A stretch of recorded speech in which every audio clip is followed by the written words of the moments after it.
একটা অনিশ্চিত সম্পর্ককে মানুষ যেভাবে গুরুত্ব দেয় সেটা যদি বিবাহিত সম্পর্কে দেওয়া হতো তাহলে চারদিকে এত ডিভোর্সের ছড়াছড়ি হতো না।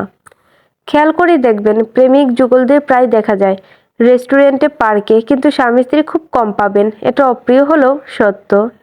প্রেমিকার সাথে সারা রাত কথা বলাটা ভালোবাসার পরিচয় হলেও বউর সাথে এক রাত গল্প করাটাই নেহাত বোকামি। প্রেমিকা লাল গোলাপ পছন্দ বলে সারা রাত দুনিয়া এক করে লাল গোলাপ হাতে দিতে ব্যস্ত প্রেমিক, কিন্তু বউয়ের জন্য কখনো একটু লাল গোলাপের আবদারে তার আদিক্ষেতা লাগে। প্রেমিকার হাতে বিষাদের খিচুড়িও অমৃত মনে হয়। মাসান্তে বউয়ের রান্নায় একদিন লবণ কম হলেই সেটা তার ভীষণ বড় অপরাধ। প্রেমিকার জন্মদিনে মাথায় শুধু তাকে সারপ্রাইজ দেওয়ার চিন্তা ঘুরপাক করে, আর স্ত্রীর বেলায় হিসেবটা শুধু পাওনা দুয়ারে গিয়েই থাকে। প্রেমিকার জন্য ৩২ মাইল দূরে গিয়ে ৩০ টাকার ফুচকা কিনতেও বাধে না, আর স্ত্রীর জন্য মাসে একদিন সময় বের করাটা অপচয় বলে মনে হয়। প্রেমিকা অসুস্থ হলে ১০ মিনিট পরপরই তার খোঁজ নেওয়াটা কেয়ার বলে গণ্য, আর স্ত্রী অসুস্থ হলে কেয়ার দরকার হয় না, বিরক্ত বিরক্ত লাগে।